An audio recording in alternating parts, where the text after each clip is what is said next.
Je suis le père Olivier Deveau, je suis dans ma 40e année et je suis actuellement curé de 4 paroisses: Sancoin, Val-d'Aubois, La Guerche-sur-l'Aubois, Saint-Étienne de Néronde et Sancergues. Je fais la frontière entre le Cher, la Nièvre et l'Allier.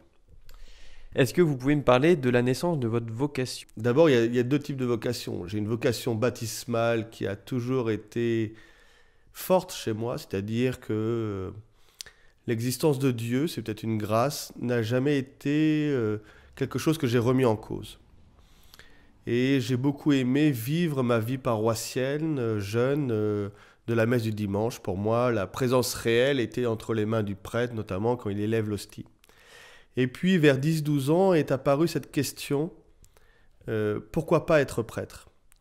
D'une question qui était très délicate de la part de Dieu pour moi.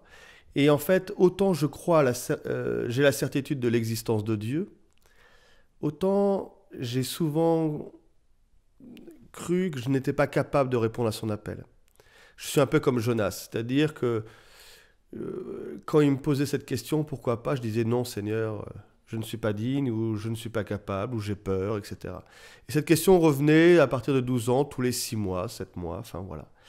Et au moment du bac, je me suis dit, il va falloir que je me pose réellement la question, avoir un espace, un temps, où je puisse réfléchir sur ma vocation.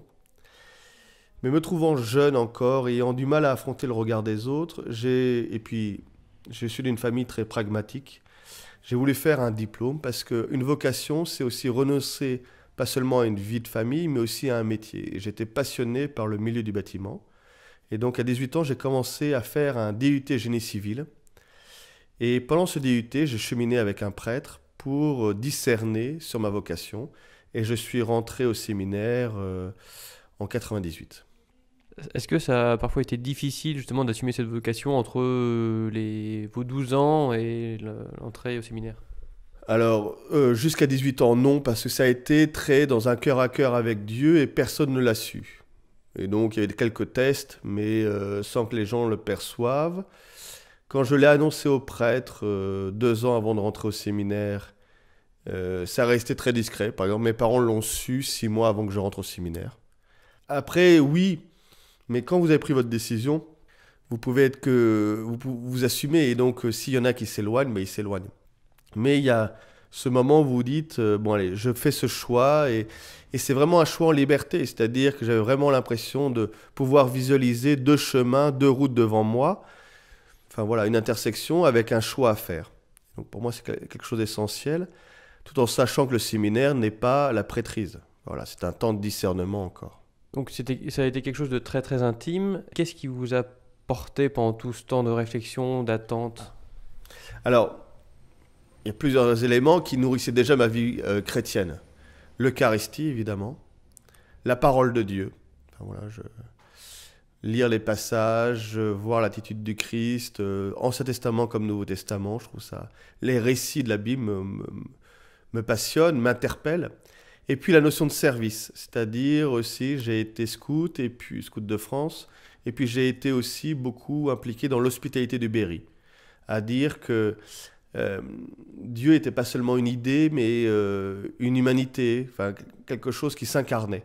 Et donc de voir que la vie chrétienne était aussi une vie avec des gestes, des paroles, enfin voilà, une existence. Est-ce que vous avez été tenté d'aller dans une congrégation pour faire partie d'une communauté au-delà de simplement du fait d'être prêtre? Alors pas du tout. C'est-à-dire que ma vocation était assez claire, c'était près du diocèse de Bourges ou rien. D'abord parce que je pense que ma vocation et ma vie chrétienne est liée à la vie paroissiale, à la messe du dimanche, à une communauté qui se réunit, à un territoire, voilà. Et même si c'est un peu antinomique avec notre société actuelle qui est hyper mobile, qui demande, etc., moi je voulais être ancré dans un lieu, dans un peuple, dans une histoire. Vous avez toujours été en Berry? Alors, pratiquement. Je suis né à Paris, je suis arrivé à 3 ans en Berry, et à part mes études que j'ai fait en Corrèze à Égletons et 2 ans en Afrique, au Tchad, j'ai toujours vécu en Berry. Qu'est-ce que vous appréciez le plus aujourd'hui dans votre mission de curé de paroisse? Alors il y a deux choses. D'abord, il y a ce que je vis personnellement dans l'Eucharistie, c'est-à-dire qu'il reste toujours, même 12 ans après avoir été ordonné, célébrer l'Eucharistie reste toujours pour moi une joie et me dire je suis à ma place. C'est-à-dire que voilà, célébrer non pas seul, mais avec un peuple aussi. Et ça, je trouve que c'est pour moi les choses essentielles. C'est-à-dire que ma vie paroissiale m'intéresse parce que j'ai des lieux de dialogue et d'échange, notamment dans mes EAP, que je trouve un travail intéressant de dialogue, de confrontation, et c'est riche. Ce qui m'intéresse aussi, c'est le regard sur le monde. Enfin, Paul VI disait que l'Église était experte en humanité, et je trouve que cette foi chrétienne a encore des choses à dire à notre monde, à notre temps, même s'il ne veut pas l'écouter, et nous permet d'avoir des clés de lecture pour comprendre les évolutions ou même les ruptures qui se passent en ce moment. Donc je trouve ça très intéressant, voilà. Après, voilà, il y a quelque chose de vivre des étapes de vie, essayer d'apporter du sens à l'existence des gens, que ce soit dans les mariages, les baptêmes ou même les enterrements. Est-ce qu'il y a un lieu que vous affectionnez plus particulièrement au Berry, que ce soit dans la paroisse ou dans le diocèse? Des lieux, c'est compliqué parce que il y a des lieux qui me bouleversent à chaque fois. La cathédrale de Bourges est le lieu de mon ordination. J'y ai été vicaire une année, voilà. Mais c'est surtout les lieux où je retrouve d'autres chrétiens. Enfin voilà. Donc c'est ça qui me passionne le plus. J'ai eu la chance de passer, enfin voilà, j'ai eu le fait de passer dans beaucoup de paroisses et d'avoir rencontré des communautés. Et ça, pour moi, c'est important, d'avoir des gens que j'ai plaisir à croiser, même si c'est rapide, même si je ne le fais pas tout le temps. Et je trouve ça très agréable. C'est qu'il n'y a pas un lieu particulier qui soit extérieur à des gens que j'ai rencontrés et avec qui j'ai vécu des choses. Donc c'est ça. Il y a quelques lieux qui me bouleversent parce qu'au niveau architectural ou spirituel, mais voilà. L'église de Saint-Faust en Berry, qui était le village de mes grands-parents, enfin voilà, même l'église Saint-André de mon enfance, c'est des choses que j'apprécie, mais c'est lié aussi à ce que j'ai vécu avec des personnes sur ces lieux-là. Est-ce que, pour terminer, vous avez quelque chose à nous confier qu'on puisse porter avec vous dans la prière?